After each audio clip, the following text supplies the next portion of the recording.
Siempre es. Es un privilegio y un deleite escuchar los testimonios de los que se están bautizando. Mucho, mucho ánimo.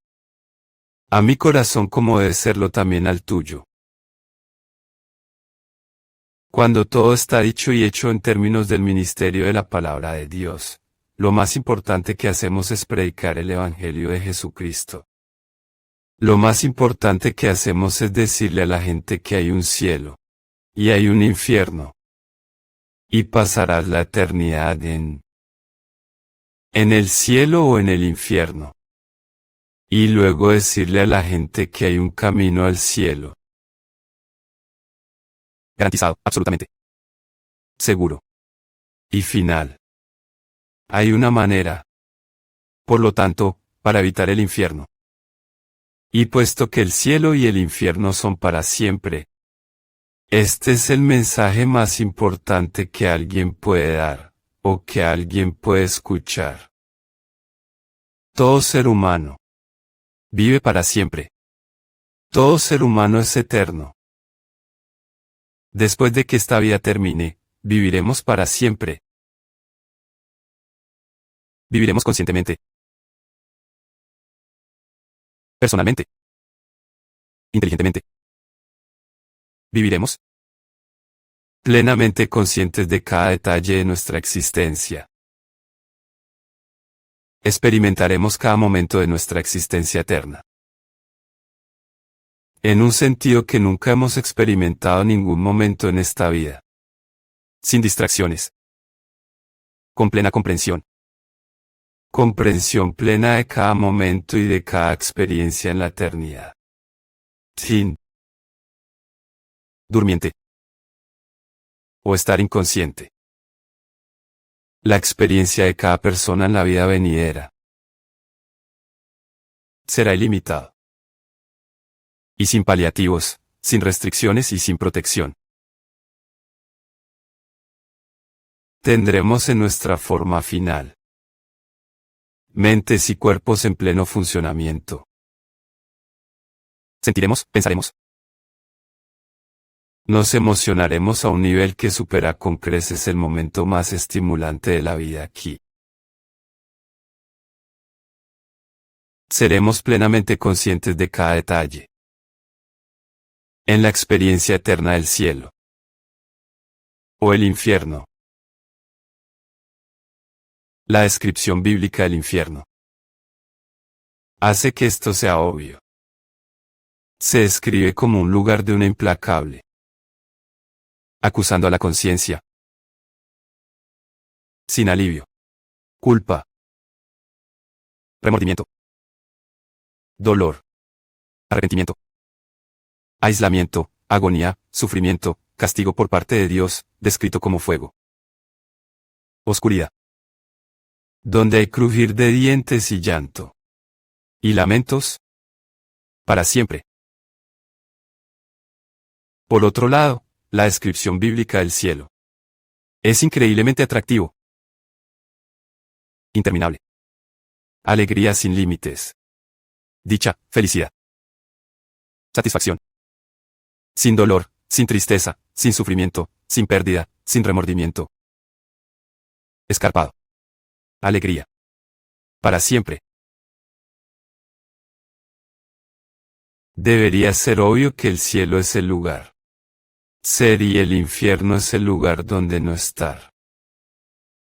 La decisión más importante que toma una persona es la elección del cielo.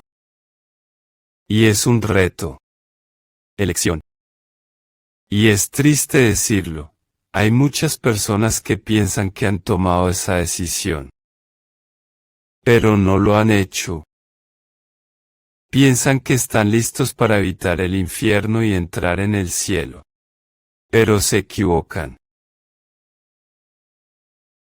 Abra su Biblia en Mateo capítulo 7 y escuche las palabras de nuestro Señor Jesucristo, que es, por cierto, Señor del cielo y Señor del infierno. Mateo capítulo 7. Versículo 21. Y quiero leer hasta el versículo 27. Mateo capítulo 7 versículo 21, no todos. ¿Qué me dice? Señor, Señor.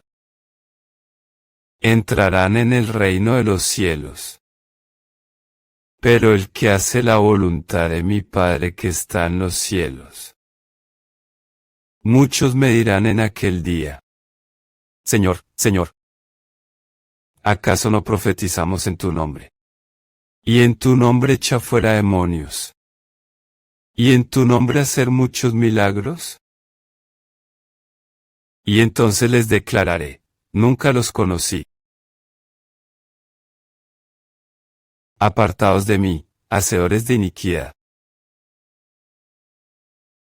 Por lo tanto, todo el que oye estas palabras mías y actúa de acuerdo con ellas puede ser comparado a un hombre sabio que edificó su casa sobre la roca. Y descendió la lluvia, y vinieron los ríos, y soplaron los vientos. Y estalló contra esa casa. Y, sin embargo, no cayó. Porque había sido fundada sobre la roca. Y todo el que oiga estas palabras mías y no las ponga en práctica, será como un hombre insensato que edificó su casa sobre la arena. Y descendió la lluvia, y vinieron los ríos, y soplaron los vientos y estallaron contra aquella casa, y cayó. Y genial fue su caer. Seguro que no hay palabras más serias para que la gente religiosa escuche. Que estos se acabaron las palabras serias para personas que profesan cristianismo. Que estos,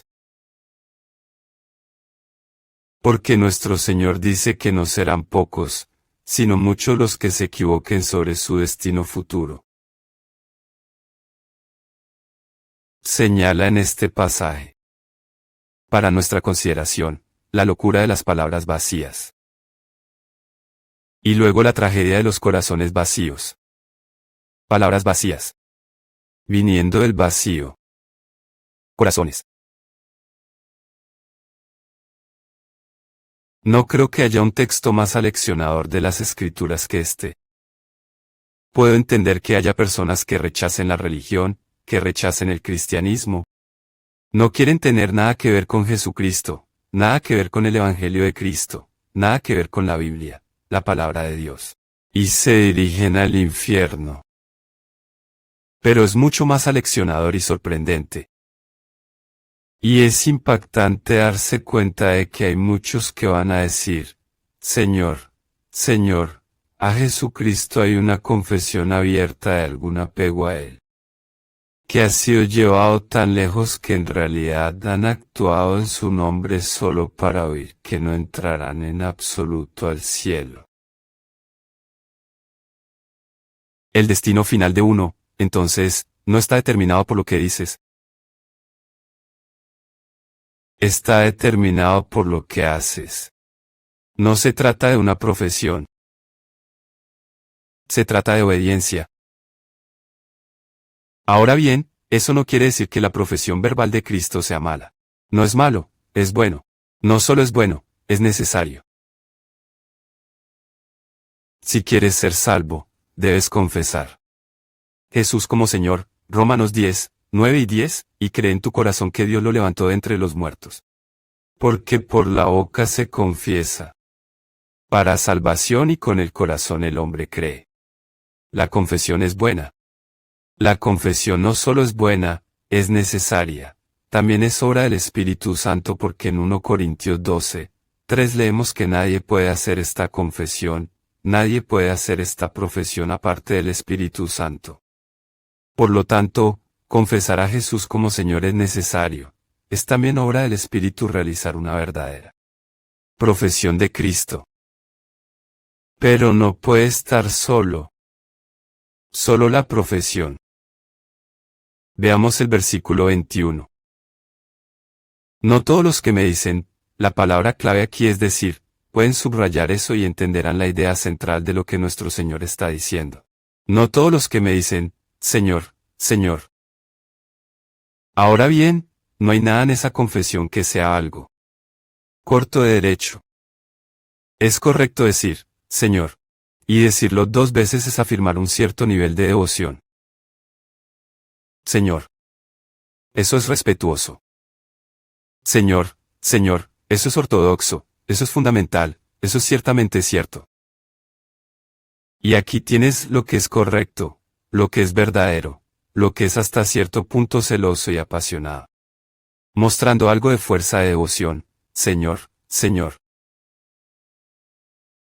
Y a eso se suma que esta persona está convencida que en tu nombre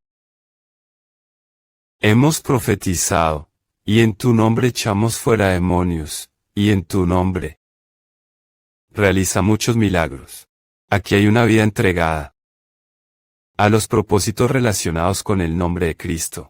Esta no es una persona marginal. No se trata de alguien que esté al límite.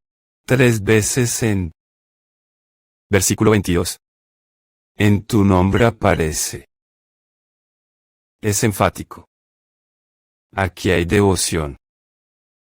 Hay una confesión abierta que tiene pasión y celo, y respaldar esa confesión y esa profesión es una vida entregada al ministerio asociado con el nombre de Jesucristo.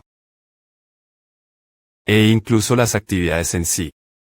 La profecía no significa predecir el futuro, significa hablar. Han enseñado, hablado, proclamado. En el nombre de Cristo. Se han ensarzado en conflictos espirituales. Afirman haber ejercido poder sobre los demonios en ese nombre e incluso haber hecho algunos milagros. Aquí hay una vida que básicamente podría definirse como la vida de un ministro, la vida de un misionero, la vida de un predicador, o un maestro del evangelio, o incluso la vida de un apóstol que fue capaz de actuar maravillas y tener poder sobre Satanás. No se trata, pues, de una superficialidad marginal. Persona que hace el reclamo, Señor, Señor. Qué impresionante entonces escuchar. En el versículo 22. Muchos dicen eso. Y luego, en el versículo 23. En respuesta a su confesión, el Señor hace su confesión y entonces yo les declararé. Nunca te conocí. Ellos pueden reclamarlo.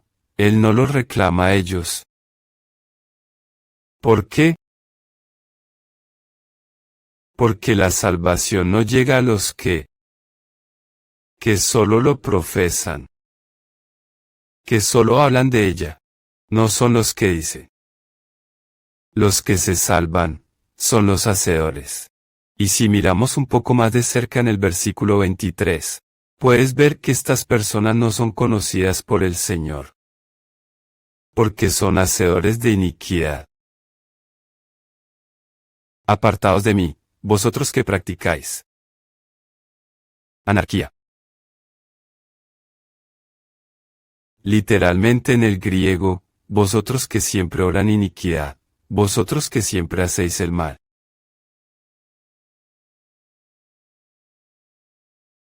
Profesando a Cristo.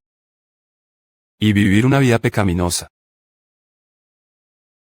Te expondré un día. Como un hipócrita. La profesión no tiene valor si está sola. De hecho, la profesión es una especie de blasfemia. Siempre he sentido que está bastante claro en el Antiguo Testamento que no se debe tomar el nombre del Señor en vano. Sé que cuando era niño fui criado de tal manera en mi familia que nunca jamás pensé en tomar el nombre del Señor en vano de ninguna manera, forma o forma. Y mis padres me educaron acerca de lo que ellos llamaban juramentos picados en los que uno tenía la intención de tomar el nombre del Señor en vano, pero lo sustituye por otra palabra, y eso es igualmente incorrecto y una violación de ese mandato. Fui criado para evitar todo tipo de blasfemias y he criado a mis propios hijos de la misma manera.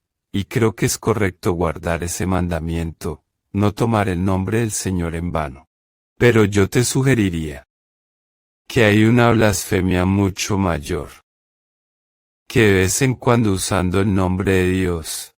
Una blasfemia mayor es usar todo el tiempo el nombre de Dios y no tener un compromiso real con Él. Ahora tienes una vida que es un acto total de blasfemia. La blasfemia del santuario. Es mucho más terrible que la blasfemia de la calle. La blasfemia del santuario es mucho más terrible que la blasfemia de la calle.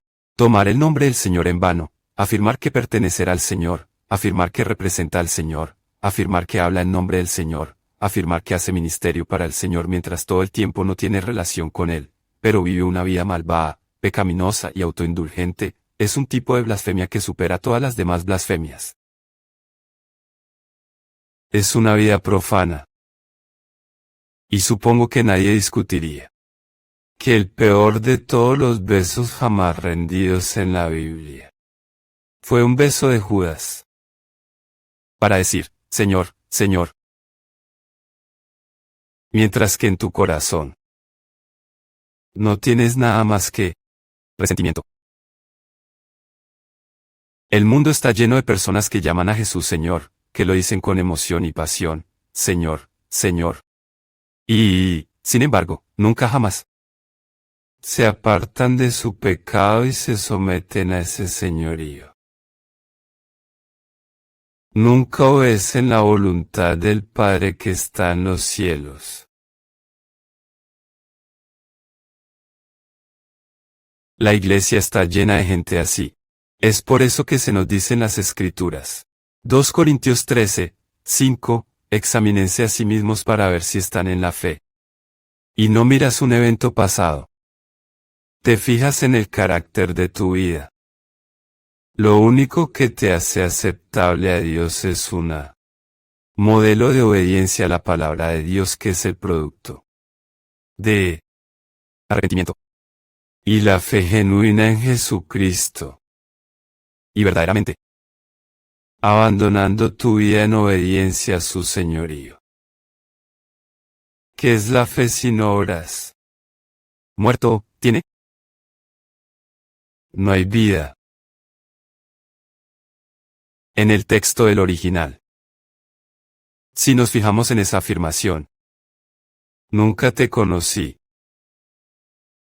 En el idioma original, si se extrajeran todos los componentes de eso, probablemente sea mejor. Léelo de esta manera, ni por un solo momento. Te he reconocido como mío. Nunca lo he hecho. Te conocí. Eso no significa que Él no sepa quién eres. El Señor sabe quiénes son todos. Él no solo sabe quiénes son todos, sino que conoce el corazón de todos y sabe lo que todos están pensando. Recuerden que en Juan 12 dijo de Jesús que Él no necesitaba hacerle una pregunta a nadie porque Él sabía lo que había en su corazón. Cuando dice que nunca te conocí, no significa que no sepa quién eres, que eres un extraño para mí, significa que no tengo una relación personal íntima contigo. Eso es saber en el sentido bíblico. Por ejemplo, en el libro del Génesis del Antiguo Testamento, las Escrituras dicen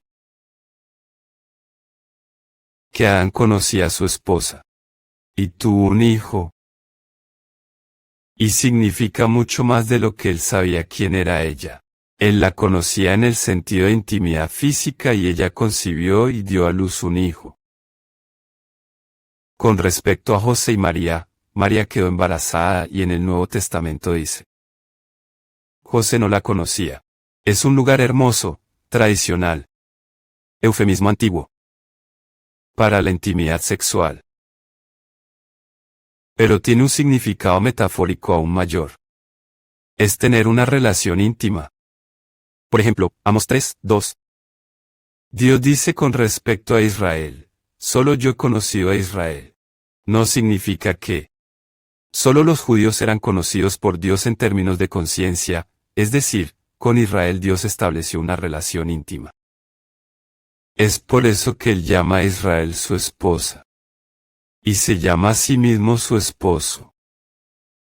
Cuando Jesús dice, en el día del juicio, a la persona que hace una profesión vacía, nunca te conocí, Él está diciendo que nunca tuvimos una relación de cualquier tipo.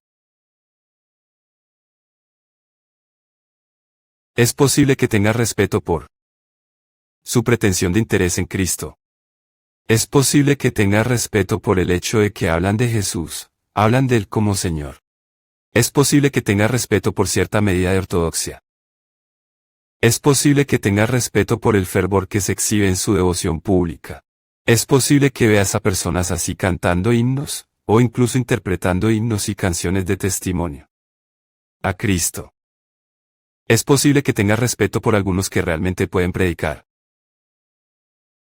Algunos de los que afirman para expulsar demonios, algunos que dicen hacer milagros.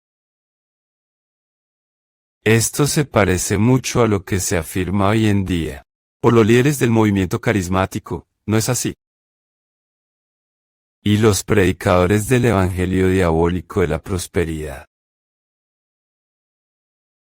Siempre habrá quienes hagan estas afirmaciones. ¿Eran genuinos sus actos? No separados de Dios, no lo eran. Falsos milagros, falsos exorcismos. Falso. Profecías. Porque no tienen ninguna relación a Cristo. Nunca entraron, por cierto, a través de la estrecha puerta. De vuelta en el versículo 13. Jesús dijo, entrad por la puerta estrecha, porque ancha es la puerta, espacioso es el camino que lleva a la perdición. Muchos son los que entran por ella porque la puerta es pequeña, angosto es el camino que lleva a la vida y pocos son los que la encuentran. No entraron por la puerta estrecha. No vinieron con una actitud de arrepentimiento. No vinieron, sabiendo que eran pecadores. No venían desnudos. No vinieron desnudos, desamparados, hambrientos, sedientos de justicia, esa bienaventuranza. Actitud. Es aterrador pensar en esto, amigos. Es aterrador pensar que habrá personas arrojadas al infierno que han pasado una gran parte de su vida. Dar testimonio a su fe en Jesucristo. Pero no son más que palabras vacías. Muéstrame tu vida. Regrese al versículo 18. Un árbol bueno no puede producir malos frutos, ni un árbol malo puede producir buenos frutos. Todo árbol que no da buen fruto es cortado y arrojado al fuego. Así que los conocerás por sus ¿qué? Frutas. Mira la vida. Jehoara escribió estas palabras. Porque me llamas Señor, Señor, y no haces las cosas que digo. Tú me llamas el camino y no me andas. Tú me llamas la vida y no me vives. Me llamas maestro y no me obedeces. Si te condeno, no me culpes. Me llamas pan y no me comes. Tú me llamas verdad y no me creas. Tú me llamas Señor y no me sirves. Si te condeno, no me culpes. Palabras vacías. La llamada Iglesia de Jesucristo está llena de los que hablan. Palabras vacías. Estas palabras vacías. Levántate de los corazones vacíos. Fíjense en el versículo 24. Esta ilustración demuestra la condición real del corazón. Debajo del vacío, las palabras y el corazón bajo la verdadera profesión. Por lo tanto, todo el que oye estas palabras mías y las pone en práctica, puede compararse a un hombre sabio que edificó su casa sobre la roca, y la lluvia descendió, y vinieron los ríos, y los vientos soplaron y estallaron contra esa casa, y sin embargo, no cayó, porque había sido fundada sobre la roca. Y todo el que oye estas palabras mías y no las pone en práctica, será como un hombre insensato que edificó su casa sobre la arena, y la lluvia descendió, y vinieron los ríos, y los vientos soplaron y estallaron contra esa casa, y cayó, y grande fue su caída. Ahora, Aquí de nuevo hay un contraste muy familiar que hemos estado viendo a lo largo de todo este texto. Dos puertas. Dos maneras. Dos multitudes. Dos destinos. Dos árboles. Y ahora. Dos casas. Ambos sometidos a la misma sentencia. El contraste aquí no es entre las personas que escuchan la palabra de Dios y las personas que no han escuchado la palabra de Dios, sino entre las personas que escuchan la palabra de Dios y actúan de acuerdo con ella, y las personas que escuchan la palabra de Dios y no actúan de acuerdo con ella, o las que están expuestas a la verdad y que obedecen y las que están expuestas a la verdad no obedecen. Se trata de obediencia como contra desobediencia. Y el contraste entre los obedientes y los desobedientes está pintado para nosotros en un cuadro de dos constructores de casas. Las palabras aquí, como comprenderás entonces, están dirigidas a aquellos que profesan conocer a Dios. Estas palabras van dirigidas a los que profesan conocer al Señor, a la muchedumbre del Señor, a los que han entregado su vida a la predicación. Y confrontar a Satanás y hacer cosas en el ámbito del ministerio asociado con el cristianismo y con el Evangelio y con Jesucristo. Pero ese grupo se divide en dos grupos, los que realmente obedecer y los que no obedezcas genuinamente. Como se ve en el versículo 24.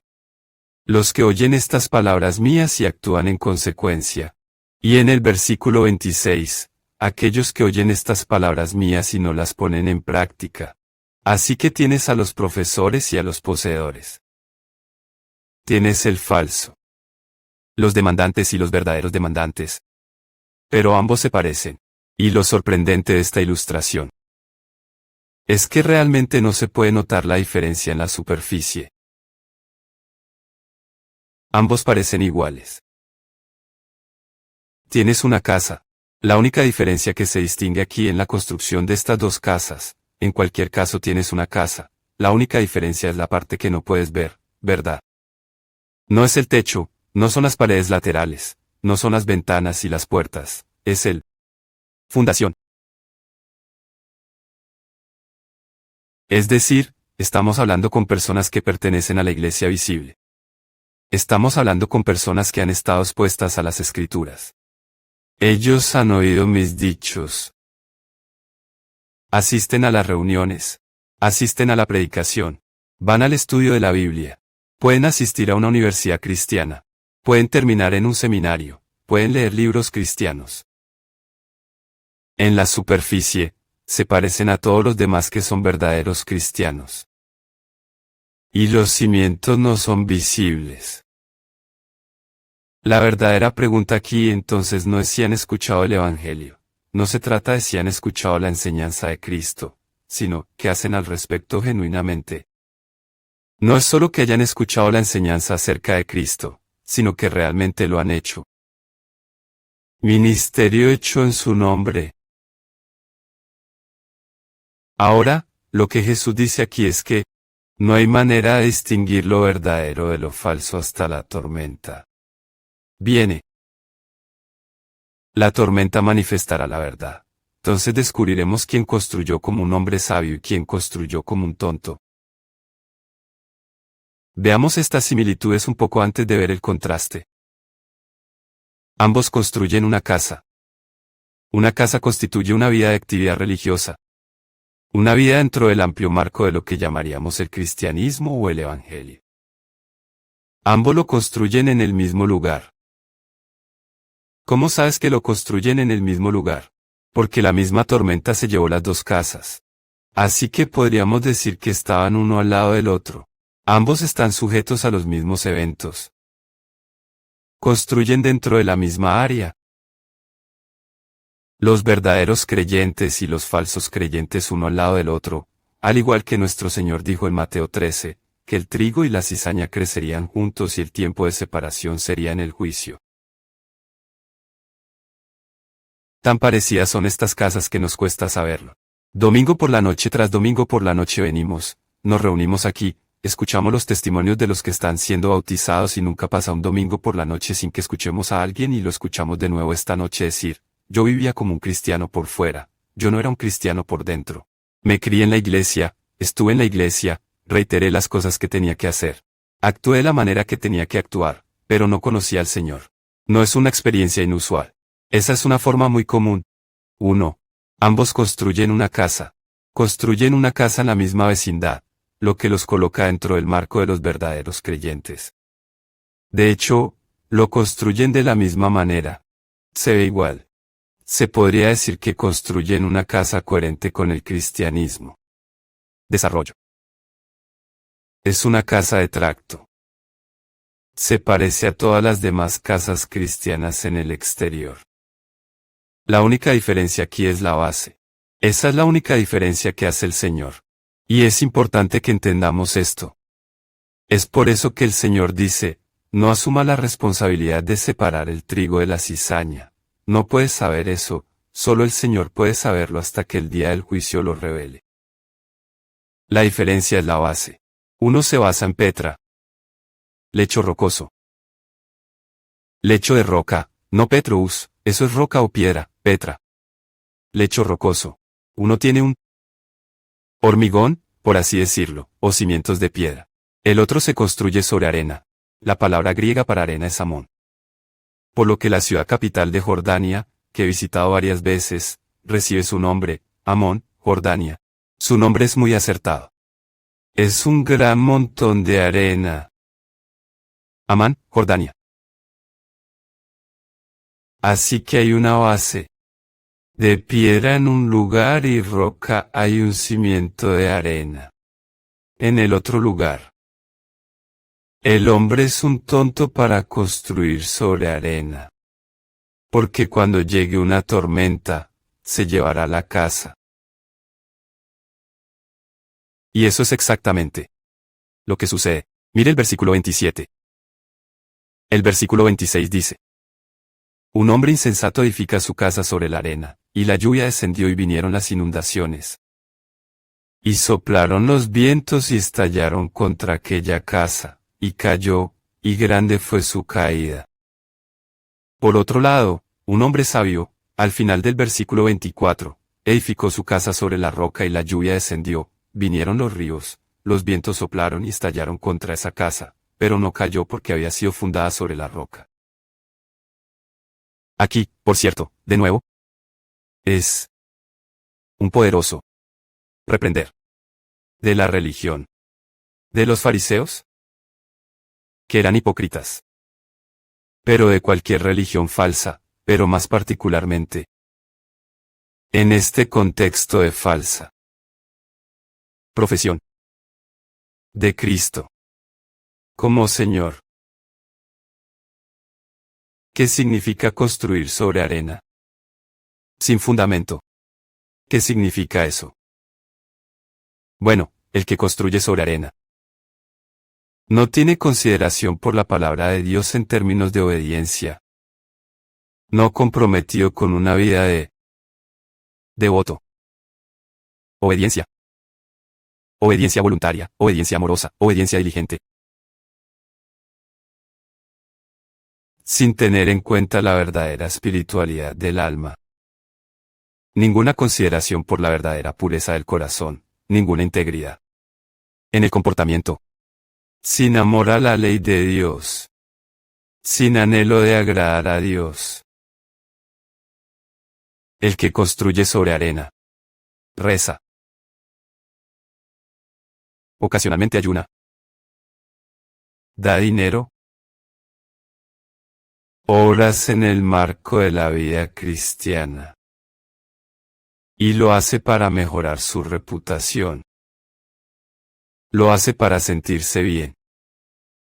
Él o ella misma. Es la religión de lo externo. El exterior se veía bien. Pero la base fue inexistente. Traen sus cuerpos a la oración, pero no a sus almas. Adoran con la boca, pero no sus corazones. Se jactan de su ortodoxia. Pero no tienen amor. Por obediencia. ¿Qué es la roca? Claramente. La roca es esta. Dichos míos, o estas palabras mías. Versículo 24. A todos los que oyen estas palabras mías. Versículo 26. Todo el que oye estas palabras mías, la palabra de Cristo, la palabra de Dios. Esta es la palabra que salva, ¿no es así? La fe viene al escuchar la palabra de Cristo. Este es el Evangelio. Esta es la verdad de las Escrituras. Así que en ambos casos, estas personas han escuchado estos dichos míos. Pero cuando actúan sobre ellos, donde les obedezcan, hay un fundación que resistirá la prueba del juicio divino. Una vida de obediencia manifiesta la verdadera salvación. Si no está ahí, es engaño. Juan 831. Si continúas en mi palabra, entonces tú eres mi verdadero discípulo. Juan 831. Si continúas en mi palabra, entonces eres mi verdadero discípulo. ¿Te acuerdas de Santiago 1? Y hay una serie de pasajes de las Escrituras que podríamos ver, pero hay un par para tener en cuenta. Santiago 1 y 22. Demuestren su valía. Hacedores de la palabra. Y no solo oidores que engañan. Ellos mismos. Si todo lo que haces es escucharlo y no lo obedeces, ¿no lo obedeces porque lo amas? Te engañas a ti mismo. Si piensas que tu vida resistirá la prueba del diluvio del juicio divino. En el primer capítulo de Tito, verso 16, habla de las personas que profesan conocer a Dios, pero por sus obras lo niegan. Ser detestable y desobediente. Una cosa marca la diferencia entre un verdadero creyente y un falso creyente y es un patrón de obediencia amorosa, entusiasta y sumisa a la palabra de Dios. La obediencia es la clave. Escuchar la palabra y ponerla en práctica, esa es la única. Genuino auténtico. Validador. De la verdad. Salvación. Si dices, Señor, Señor, curios, curios. Maestro, maestro, luego inmediatamente. Deberías decir, yo soy tu esclavo. Si él es curios, vosotros sois doulos. Si él es Señor y Maestro, ustedes se someten. Y si dices, Señor, Señor, con celo y devoción, y no te sometes, eso es una blasfemia. Por encima de todas las blasfemias, es decir, la blasfemia del santuario que toma su nombre en vano. Estarías mejor, francamente, usar el nombre de Jesucristo o Dios en una palabrota ocasional que vivir una vida hipócrita que blasfema su nombre de principio a fin.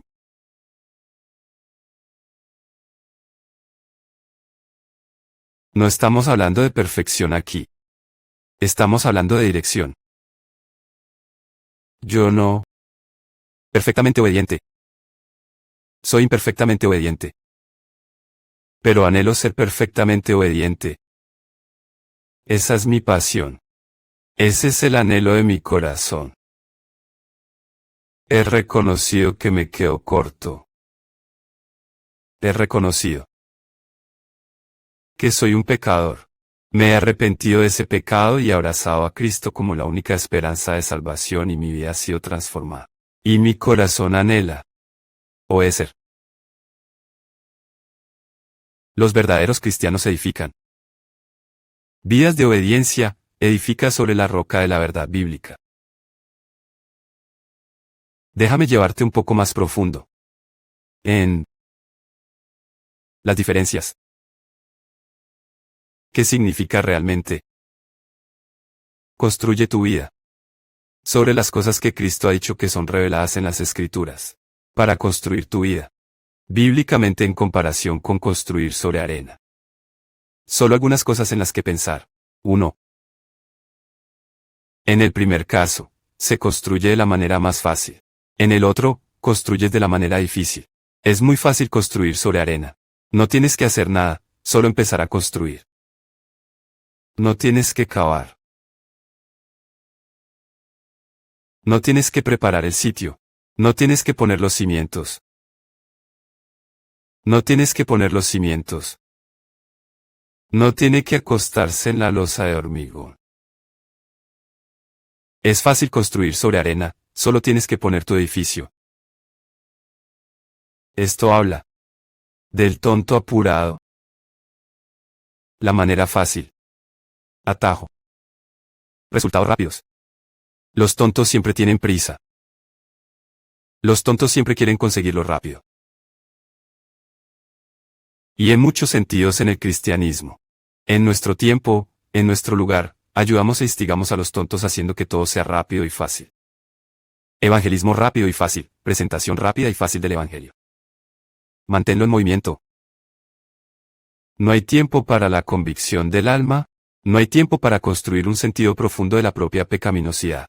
No hay tiempo para el cultivo de la convicción por el Espíritu Santo, el arrepentimiento por el pecado. No hay tiempo para un profundo examen de conciencia, no hay tiempo para calcular el costo. El tonto tiene prisa. Él quiere que sea rápido y fácil, y muy a menudo nos acomodamos al tonto haciéndolo rápido y fácil. Además, el tonto no solo tiene prisa, sino que es muy superficial. Y vuelvo a decir, vivimos en una época en la que la superficialidad es un bien escaso, como si tuviera algún valor. Es un poco profundo. Enfoque a casi toda nuestra cultura. Hay tanta superficialidad y superficialidad en el nombre de Jesús que se acepta como si fuera legítimo. Que uno apenas puede abrazar esto. Es muy común. Sin arado profundo. No. Arduo trabajo de pala en el alma. Sin ejercicio de fundación. No hay quebrantamiento de corazón. No hay dolor por el pecado. No hay duelo por la rebeldía. Nos falta profundidad. Nos falta sinceridad. Todo es superficial.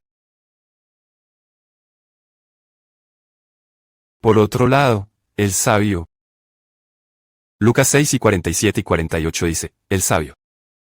Cavaba profundo. El sabio cavó hondo. Bajo a la roca. ¿Qué significa? No tengo prisa. No tengo prisa. No buscando la vía rápida al cielo, no escuchando buscando la conversión rápida. Para la luz. Confesión. ¿Sabes? Estoy de acuerdo con Arthur Pink, quien una vez dijo, hay algunos que dicen que son salvos antes de tener la sensación de que están perdidos. Y ahora está casi en contra de las reglas darle a alguien una abrumadora sensación de que están perdidos, para hundirlos profundamente en la fealdad de su propio corazón, en la miseria de su propio pecado. Pero los sabios no tienen prisa. Quieren asegurarse de que lo que están haciendo es real. Hay muchos que reclamarían a Cristo como Señor que no tienen ningún pensamiento de lo que eso significa. En realidad. Extraña pero verdaderamente, hay muchas personas que confiesan a Jesús como Señor y no creen que eso signifique que Él está a cargo. Muchos se apresuran a entrar en una profesión y luego se apresuran a salir de nuevo. Pero el que es sabio cava profundo. Él no es superficial como la parábola de Mateo 13. La roca se hará el suelo. La cizaña es removida para que él no tenga una fe superficial y superficial. Es por eso que, amigos, tenemos que predicar en contra del pecado. Tienes que exponer la verdadera perdición del corazón humano. El pecador debe sentirse mucho peor antes de tener derecho a sentirse mejor. La persona que es sabia no tiene prisa. Está dispuesto, por la obra del Espíritu de Dios, a recibir toda la ráfaga de condenación que le llega por su condición. Abraza que Dios sea misericordioso conmigo, una actitud pecadora que tuvo el publicano cuando se golpeó el pecho. Y en segundo lugar, y a diferencia del sabio, no es superficial en su construcción de casas, da el máximo esfuerzo, calcula el costo. Jesús dijo eso. Mira, no vas a la guerra sin contar el costo. No se construye una torre sin contar el coste. ¿Entiendes lo que el Señor está pidiendo? Él está pidiendo por tu vida, por toda tu vida, niégate a ti mismo, toma tu cruz, sígueme. Si dices, esto me va a costar a mi familia, entonces deja que te cueste a ti tu familia, tu padre, tu madre, tu esposa, tu esposo, tu hermana, tu hermano, tus amigos. Si eso significa que tienes que ser perseguido hasta la cruz, déjalo ser. Pero tú te niegas a ti mismo y a todas las demás cosas y me sigues. Esta persona quiere hacerlo bien. Calcula el costo, aprende de la manera correcta.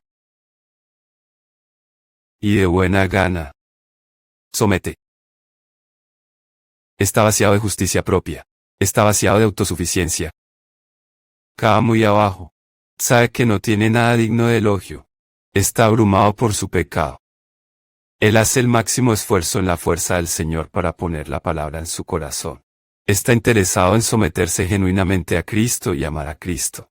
Anhela conocer la palabra para poder obedecerla. Él no quiere conocer la palabra para poder sorprender a los ignorantes, quiere conocer la palabra para poder obligar a su propia alma a una vida de obediencia.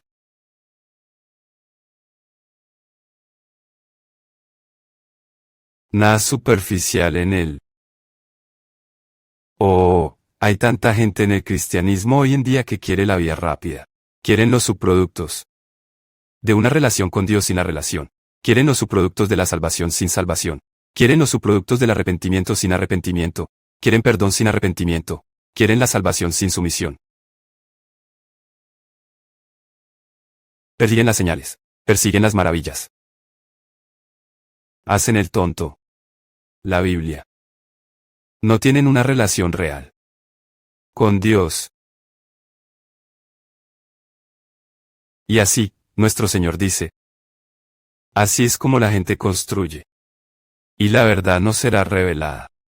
Hasta la tormenta viene. ¿Qué es la tormenta?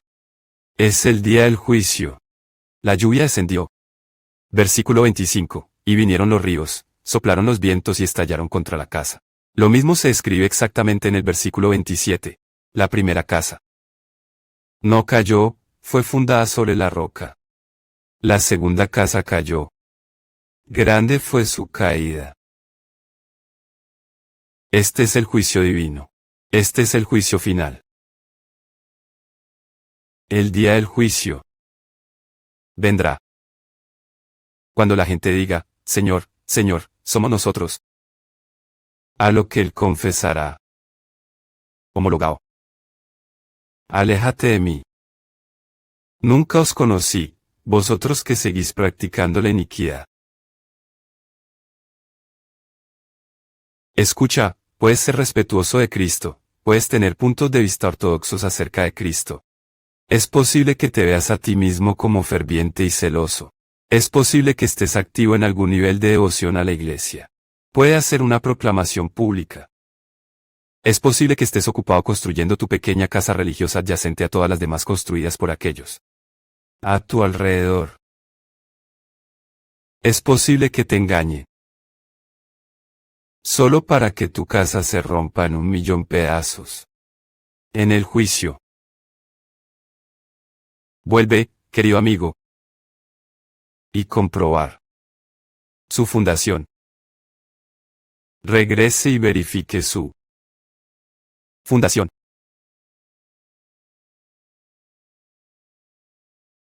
Bueno, ¿cómo sabes si no tienes una fundación? Algunas cosas en las que podrías pensar. Marcas de los muchos con solo arena debajo de su casa religiosa. Reserva. En rendirse a Cristo. Encuentras en tu vida una falta de voluntad para rendirte a Cristo. Te irritan los mandamientos de las Escrituras. Te molesta que Cristo sea restrictivo. Le molesta que la Biblia sea restrictiva. No te gusta el hecho de que hay pecados que te gustaría cometer y te restringes de cometerlos porque se te presiona. Eso es evidencia de que no tienes ningún fundamento. Otra, actividades religiosas externas sin la motivación adecuada. Vienes a la iglesia porque tus padres te esperan, tus amigos te esperan. Vienes a la iglesia porque estás tratando de causar una buena impresión en alguien. Estás tratando de ganarte la entrada. Ese es un motivo equivocado. A menos que hagas lo que haces por la causa de Cristo. Porque estás obligado por tu amor a Cristo y un deseo de su gloria. Es posible que no tenga ningún fundamento.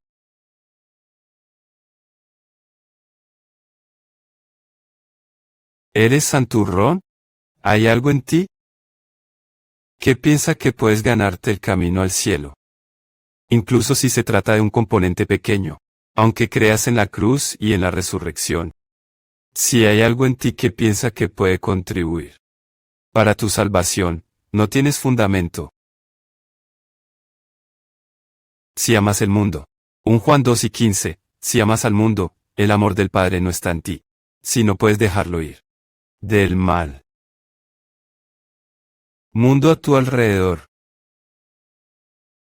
Si te caracterizas por el orgullo, si haces lo que haces para tu propia gloria. Si amas el placer. Más de lo que amas. Abandono el placer. Para la gloria de Dios. Cualquiera de estas marcas indicaría que tal vez debajo de tu casa religiosa hay arena. Arena. Y eso sería cierto, odio decirlo, de la mayoría de los cristianos profesantes. Porque muchos dirán, Señor, Señor, pero pocos vienen en el estrecho. Puerta. Examinar tu corazón y examinarlo cuidadosamente. Padre nuestro, venimos a la conclusión de esta noche mensaje de búsqueda del alma. Una verdadera invitación, por un lado, y una severa advertencia por el otro. Te damos gracias, Señor, por confrontando palabras vacías y corazones vacíos, aquellos que profesan estar en el reino pero no lo están. Señor, rescata a los que son culpables de siendo oidores y no hacedores.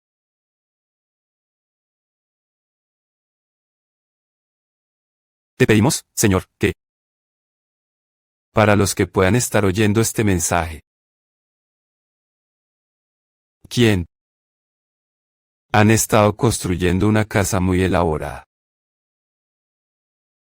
Y ahora han descubierto que no tienen ningún fundamento. Y serán arrastrados al infierno.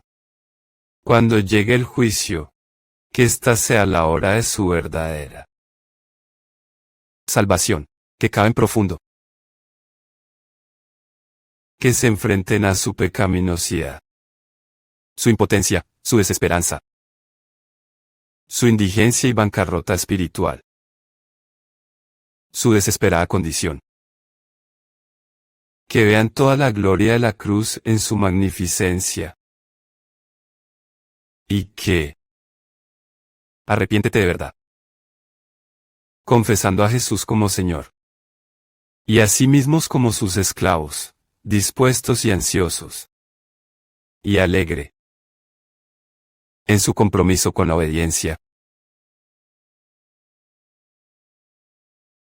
Y te pedimos que hagas esto para tu gloria. En el nombre de Cristo. Amén.